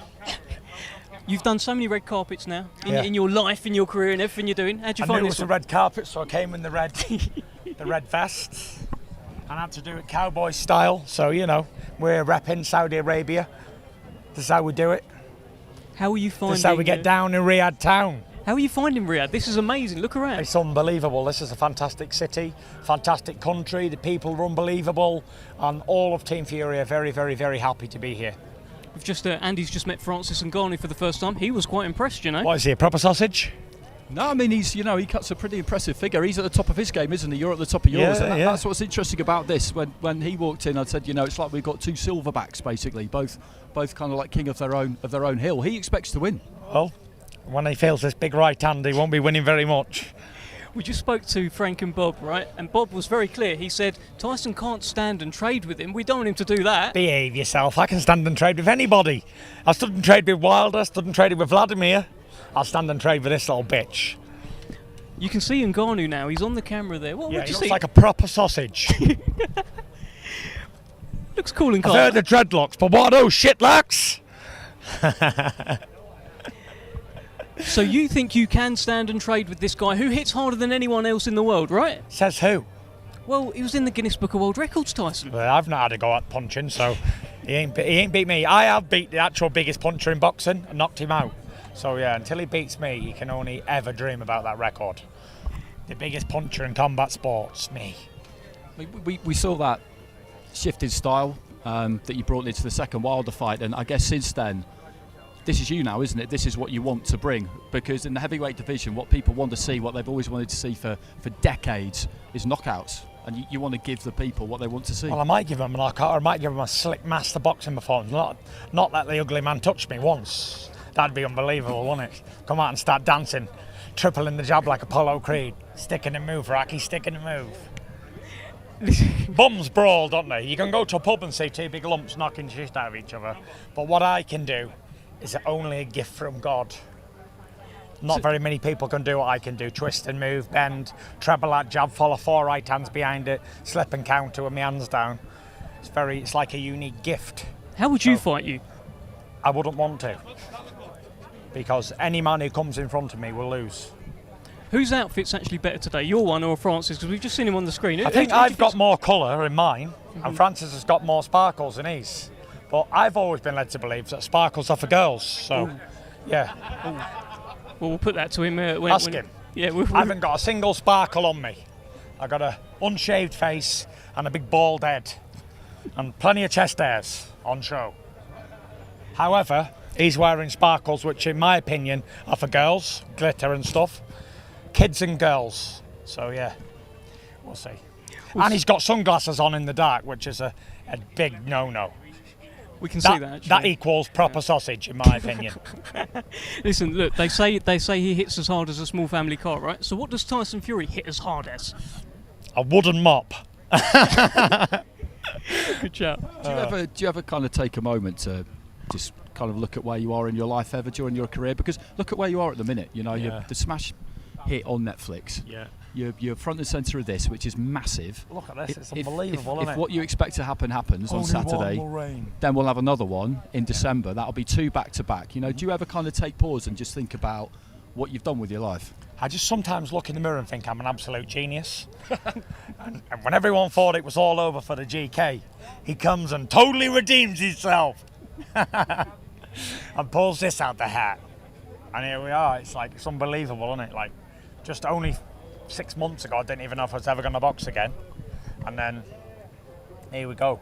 Never mind just doing a fight with him. I've got another big fight lined up and so much more to come. So many more big things in the hat. So, Houdini. How much are you thinking about the other big fight? Because you just I'm mentioned not. it there, but I'm you brought it up. Yeah, I'm just saying it's facts. Mm-hmm. But I'm not thinking about it. I've got this big sausage to deal with, and once I've grilled him up nice and good, then we'll get on to the next one.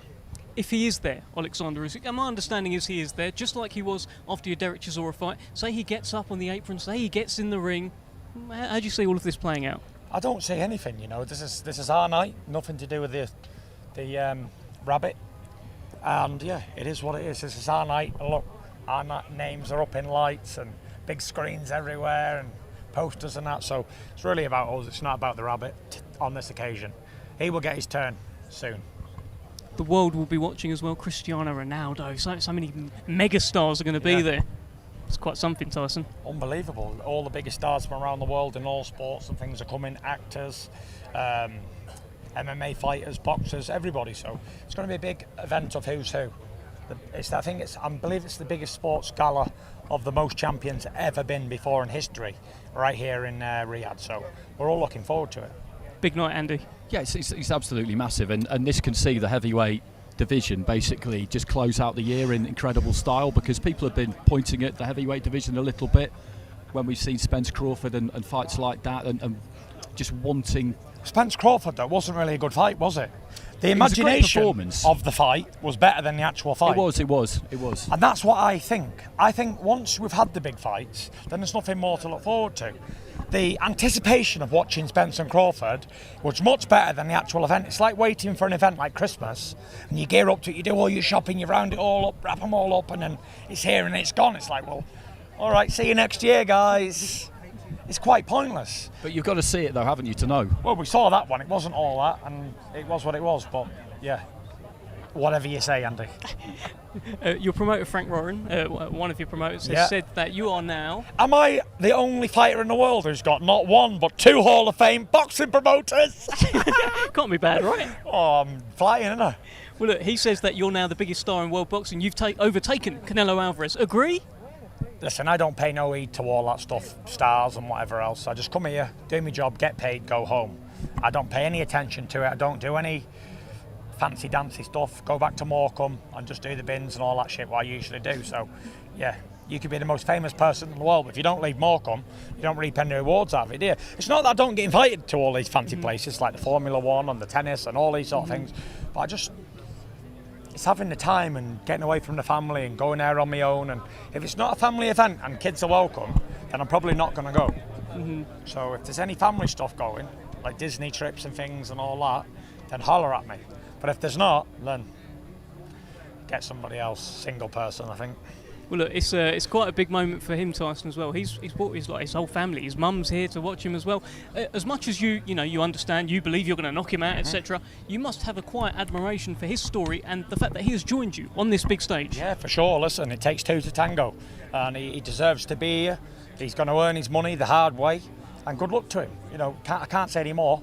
He's gone from being homeless, eating rats on the street of Paris, to now being right at the sides of the big GK up there in lights. So, and he's getting a massive payday. So congratulations. He's trained hard, so have I, and we're both going to throw down and see who wins. Final one, Tyson. What's going to happen on Saturday night? Tell us. I'm going to knock this big fella out. Not going to change your mind now that he's over there looking so big and glittery? No, I told you, glitters and sparkles are for girls. And yeah, I'm going to chin him. Okay, thank you so much for joining All the us, best. Mr. Fury. Thank you. And now, one and only Andy Clark has gone for a bit of a wander. Let's go and join him. Okay, so I thought I'd go for a little bit of a roam around. I spotted Mauricio Suleiman just a minute or so ago. I seem to have kind of lost track of him somehow, which is a little bit of a schoolboy error. He could be lurking around here somewhere. Actually, let's pull in my pal Ziad Al Mayouf, famous Saudi fighter, carrying the hopes of the Saudi nation on his boxing shoulders. You're not fighting on this card, but you've been boxing on the other big cards we've seen over here. You know what this means to the country. You know what this means to Riyadh to have these 2 guys here. Just having these 2 guys here doesn't only mean so much to Riyadh and Saudi Arabia. It means a lot to boxing. We get to bring boxing back, and what better place to do it than Saudi Arabia? And all we see now is just because you see a huge change that is being developed into the sport of boxing, and it gets countries like Saudi Arabia that want to be, investing in it. And His Royal Highness the Crown Prince Mohammed bin Salman and His Excellency Turki Al Sheikh just doing all of this is something we've never seen before. I've been to fights in Vegas, in the UK, everywhere around the US. This is much bigger than what I would have dreamt of as a kid coming up from the boxing system here. Okay, great. Always good to see you. We'll catch you again during the week, I'm sure. Okay, so I'll just have a little bit of a nose down here. Fabio Wardley just away to our left-hand side, just heading into the ranks of the media. Mauricio Suleiman has been waylaid by Radio Raheem. I'm asking a lot of my cameraman here, Junior. I'm pulling him one way, then the other, making him go forward, making him reverse, back up. So, Shane, if we could just catch a quick word with you, if that's okay. So how's the build up to this one been for you? I think it's just started today, actually. We've done a bit yesterday. This week is when it starts. We've just been focusing on what we needed to do this week, and ready for a big build up this week. Is it different because he's not in with the kind of opponent that people would expect him to be in with? Has it got a different feel to it? Not to us. I've said in a ton of interviews this week. I think he brings as much danger as the rest of them. Tyson can beat them all anyway. So, yeah, I think he fetches as much danger as anyone else. But we're confident in getting the job done. He's looking good in the gym anyway. Okay, thanks very much. Thanks very much. Let's go down the carpet. Actually, let's go down the red carpet. I've always wanted to do this. Francis Ngannou just a chat to our right hand side. A lot of media you would expect.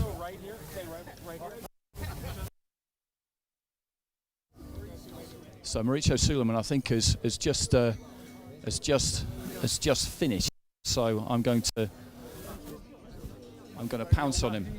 Mauricio, sorry, can I just borrow you for 1 minute? I won't hold you up, I promise. It'll be 1 minute. I swear to you, 1 minute. Massive event, this, isn't it? It's a massive event. I'm so excited. This is something that the world has been waiting for, and it's a new beginning of the sport. It's a new beginning. Boxing is going through world champions, so many influencers, so many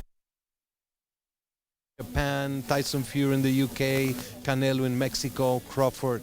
So it's the world champion boxing, and this event you cannot talk. Okay, Mauricio, good to see you. Hey, Dev, back to you. Andy Clark out there just living his best life. I love that Martin Brundle kind of style. He's getting out there, he's getting up amongst it all. I'll tell you, one thing about this fight, one thing about this event, I have seen some of the best promos ever made in combat sports. Have a look at this one.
Well, look, these promos are absolutely incredible, and I'm sure they have whet your appetite. I can just hear Tyson Fury shouting out in an interview. I'm sure there's going to be some great videos coming out later. And just a reminder, if you want to watch this event on Saturday night. If you're in the UK, TNT Sports Box Office. If you're in the US, via Top Rank on ESPN Plus pay-per-view, and around the world in other territories on DAZN. An unmissable show.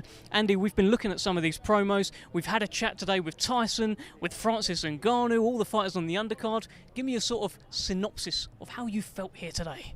I just think it's a really good way to start the week because this is a nice relaxed setting, relaxed surroundings, and what you find with tape weeks is they taper, don't they, towards the business end, and the fighters change in their demeanour. If they have to make weight, which most of these guys don't, then they'll get progressively more bad-tempered. But as they move closer to that witching hour, they start to tune in bit by bit, and they become less communicative generally. So doing this today for us is good. But I love seeing that change, and I'm just looking forward to everything this week because I think every day is going to bring something new. I mean, you kind of told me what this place was like, but you have to see things for yourself before you get the real full picture. And when you walk up to this and you see these enormous screens with these promos plastered all over them, it just tells you what we've got here. And I really do think on Saturday, everybody's going to see something, that we haven't seen before in terms of the spectacle. Oh, thank you so much, Andy, for joining me today. You'll be back again tomorrow for the workout. And thank you all for joining us today on this live stream. We're going to see something very special on Saturday. Andy Clark just said it there. We are going to ask the world a question. Who is the baddest man on the planet? Stick with us this week, and by Saturday, we'll give you the answer. Rock and roll, baby. Rock and roll. Yeah, all right. Thanks, mate. Bye.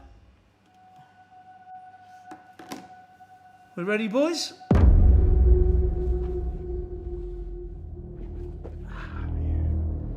Facing me is like facing David out the Bible. You know you're He likes to go in there and whip some bang. I trade my bollocks off for everybody. Whether he's a window cleaner or he's a world heavyweight king, they both get the same treatment. And that's total domination by me. This is a fight.